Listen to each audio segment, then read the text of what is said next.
आज मैं आपके साथ शेयर करने जा रही हूँ खारी बिस्किट की रेसिपी। बिना बेक किए हम ये खारी बिस्किट बनाकर तैयार करेंगे। इन्हें पफ बिस्किट भी कहा जाता है। ये काफ़ी ज़्यादा क्रिस्पी होते हैं, तो आप इनकी आवाज़ सुन सकते हैं फ्रेंड्स। ये बहुत ही ज़्यादा टेस्टी बनते हैं और बिना बेक किए हम इन्हें बनाकर तैयार करेंगे।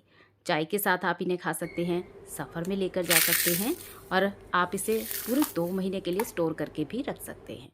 तो चलिए रेसिपी शुरू करते हैं। खारी बिस्किट बनाने के लिए यहाँ पर मैंने 2 कप मैदा लिया है। मैदे को मैंने पहले से छान कर लिया है।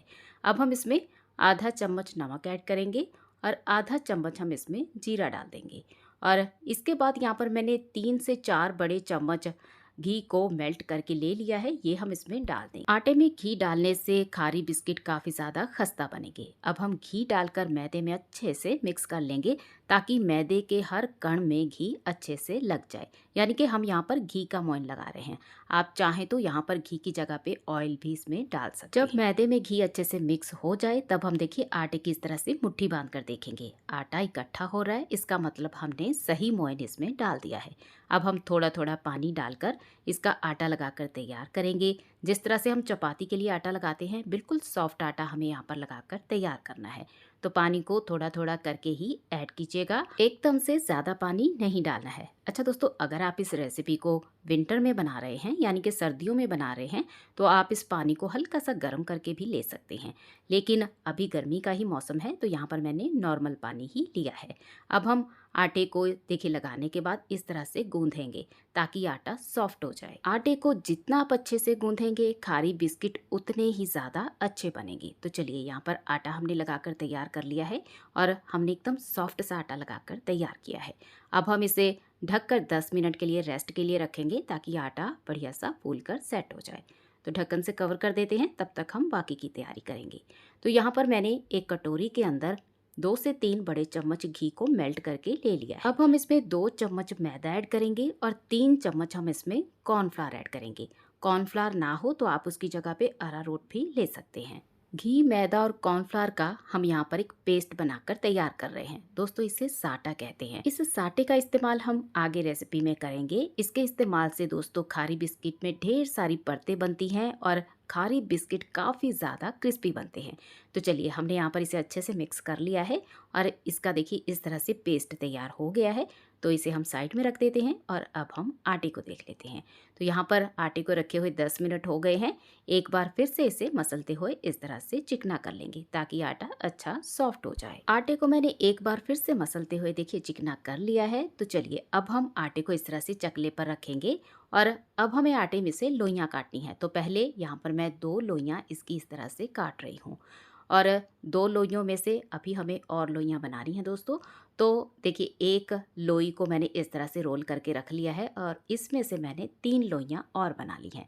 यानी कि हमें टोटल यहाँ पर 6 लोई बनाकर तैयार करनी है। जिस तरह से हम चपाती के लिए लोई बनाते हैं, बस बिल्कुल वैसे ही बनाकर आप तैयार कर लीजिए। इस आटे में से सारी लोइयाँ एक ही साइज़ की बने, तो इस बात का हमें ध्यान रखना है। अब जो दूसरी लोई है उसमें से भी हम इसी तरह से 3 लोई बनाकर तैयार कर लेंगे। टोटल हमने यहाँ पर दोस्तों 6 लोई बनाकर तैयार कर ली है। तो यहाँ पर हमने 3-3 का देखिए इस तरह से सेट बना लिया है। अब हम इन्हें बेलेंगे, तो एक एक करके हमें इन्हें बेलना है। थोड़ा सा सूखा आटा लगाकर अब हम इन्हें रोटी की तरह बेल लेंगे। दोस्तों, हमें रोटी से इन्हें थोड़ा सा पतला ही बेलना है और थोड़ा सा बड़ा बेलना है। तो यहाँ पर देखिए एक रोटी बनकर तैयार हो गई है। रोटी से हमने इसे थोड़ा सा बड़ा बेला है और रोटी से थोड़ा सा पतला बेला है। तो अब हम इसे प्लेट में रख देंगे और इसी तरह से हम बाकी की लोई को भी बेलकर तैयार कर लेंगे। यानी कि यहाँ पर हमने 6 रोटी बनाकर तैयार कर ली है और हमने इन्हें एकदम पतला बेला है। आप इस रोटी को जितना पतला बेलेंगे, खारी बिस्किट में जो लेयर्स हैं वो काफ़ी ज़्यादा क्रिस्पी बनेंगी। तो अब हम एक रोटी को चकले पर इस तरह से रख लेंगे। अब जो हमने साटा बनाकर तैयार किया है, घी, मैदे और कॉर्नफ्लावर का जो पेस्ट हमने बनाया था, वो पेस्ट हमें यहाँ पर देखिए रोटी के ऊपर इस तरह से लगाना है। पूरी रोटी के ऊपर अच्छे से हाथों से लगा लीजिए और इसके बाद हम इसके ऊपर दूसरी रोटी रखेंगे। और अगर आपको लगे कि रोटी थोड़ा सा छोटी पड़ रही है तो आप इसे खींचकर थोड़ा बढ़ा सकते हैं। इसके बाद हम इसके ऊपर फिर से साटा लगाएंगे साटा आपको पूरी रोटी के ऊपर अच्छे से लगाना है। तो चलिए, यहाँ पर दूसरी रोटी के ऊपर भी हमने साटा लगा दिया है। अब हम इसके ऊपर तीसरी रोटी रखेंगे और इसे भी देखिए इस तरह से थोड़ा सा खींचकर बराबर कर लीजिए, ताकि तीनों रोटियाँ एक ही साइज़ की हो जाएं। और इसके ऊपर भी हम साटा लगाएंगे। ये साटा लगाने से दोस्तों होता ये है कि खारी बिस्किट में ढेर सारी परतें बनती हैं और वो काफ़ी ज़्यादा क्रिस्पी बनती है। और अब हमें क्या करना है, तो देखिए एक तरफ से रोटी को उठाइए और फोल्ड कर दीजिए और इसके ऊपर भी हम साटा लगाएंगे और दूसरी तरफ से भी रोटी को उठाएंगे और फोल्ड कर देंगे। जिस तरह से हम स्क्वायर पराठा बनाते हैं ना, बिल्कुल वैसे ही हमें बनाकर तैयार करना है। इसके ऊपर भी साटा अच्छे से लगा दीजिए और ये देखिए इस तरफ से भी हमें इसे उठा के फोल्ड करना है और दूसरी तरफ से भी।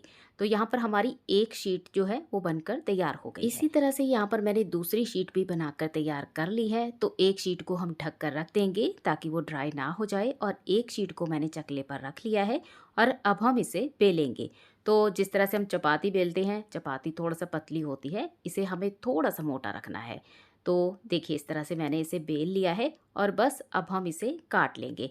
तो खारी बिस्किट का साइज़ आपको जितना रखना हो आप उसी हिसाब से इसे काट सकते हैं। बिना बेक किए खारी बिस्किट को बनाना बहुत ही ज़्यादा आसान है दोस्तों, और ये खाने में भी काफ़ी ज़्यादा टेस्टी लगते हैं। मैं यहाँ पर आपको इसकी थिकनेस दिखा देती हूँ कि हमने इसे कितना मोटा या पतला बेला है। तो थोड़ा सा हमने रोटी से इसे मोटा बेला है दोस्तों, और बस अब हम इसे उठा के प्लेट में रख लेंगे। यहाँ पर मैंने दूसरी शीट को भी बेल कर तैयार कर लिया है। इसके बाद अब हम इसे फ्राई करेंगे। फ्राई करने के लिए तेल को मैंने गर्म होने के लिए रख दिया था। तेल को हमें यहाँ पर हल्का गर्म करना है, बहुत ज़्यादा तेज़ गर्म तेल में हमें इन्हें फ्राई नहीं करना है, नहीं तो ये अंदर से कच्ची रह जाएगी। और जब ये फ्राई होती है दोस्तों, तो अपने आप तेल में थोड़ी देर में आप देखेंगे कि ऊपर तैरने लगती है। तो आपको इसे तब तक नहीं चलाना है जब तक ये अच्छे से ऊपर तेल में तैरने ना लगे।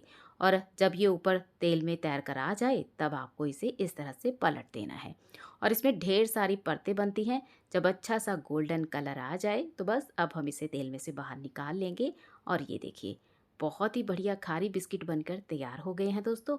बाकी के भी हम इसी तरह से फ्राई करके तैयार कर लेंगे।